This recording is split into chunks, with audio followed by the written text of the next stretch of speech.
যে আপনার এই গ্রিন সিগন্যাল, গ্রিন বলতে কি? গ্রিন বলতে বেগম খালেদা জিয়া, তারেক রহমান, এরা উনার এই গ্রিন সিগন্যালের ভিতরে আছে।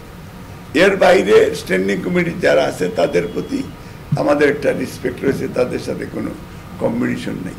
আর সবাই কিন্তু ডেঞ্জার রেড জোনের ভিতরে আছে। এখানে আপনার এটা বললেও কোনো কাজ হবে না যে green signal. Green standing committee interview নিবে, এর আগেও তো একটা ইন্ডিকেট পত্রপত্রিকা আপনারা বলতে পারে যে অমুক ভালো অমুক খারাপ, এর একটা, বাট পত্রপত্রিকা যখন আসবে আপনার, তখন এটা অনেকটা অথেন্টিক না।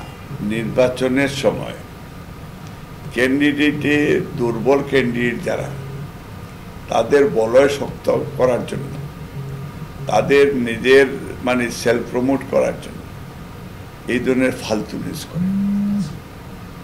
এটা হচ্ছে মানে আপনি নিয়ে দেখবেন সে তার মতো একটা দুর্বল মানুষ আর এই জগতে নেই।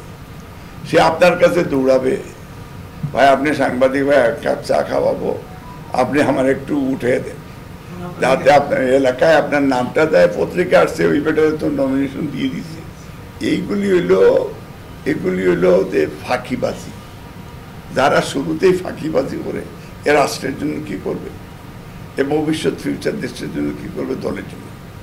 গত 15 বছর আপনি বলতেন যে আপনি মানুষের আন্দোলন করেছেন, তা হাসিনা থাকলো কেন?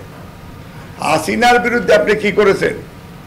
এই সার্টিফিকেট করি আপনি।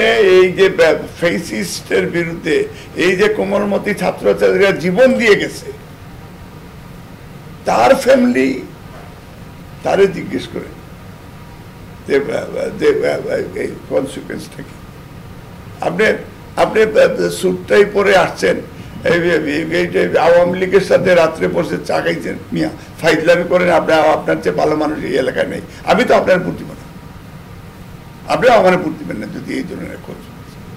বান্ডেল থাকলে প্রতি সেনমানিতে টাকা বাঁচবে। বিকাশ সেনমানি বান্ডেল কিনে জিতুন প্রতি লেনদেনে।